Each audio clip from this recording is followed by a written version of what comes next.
Magandang gabi po. Habang naglilinis nga ako ng bakuran, may nakita akong pating. Tamang-tama po, wala kaming ulam ngayong gabi. Ito po siya, kaya dali-dali ko siyang kinuha. Tamang-tama po, masarap iputsero to. Lalagyan ng saging at repolyo tsaka tomato sauce.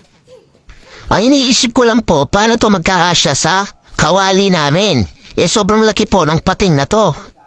Pinag-iisipan ko pa nga po kung iluluto ko siya o ipapakain ko siya sa aso ko.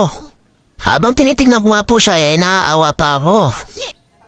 Kasi, parang naiiyak po ang itsura niya. Inubuhan ko po siya ipakain sa aso ko, sa sobrang laki po niya, baka yung aso ko pa yung kainin niya. Yan po, natakot yung aso ko.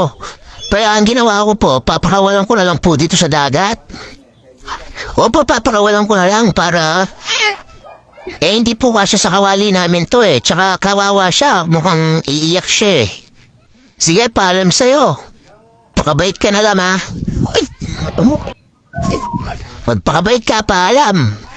Yun na nga po, pinakawalan ko na lang siya para alam magkipa siya ng konti.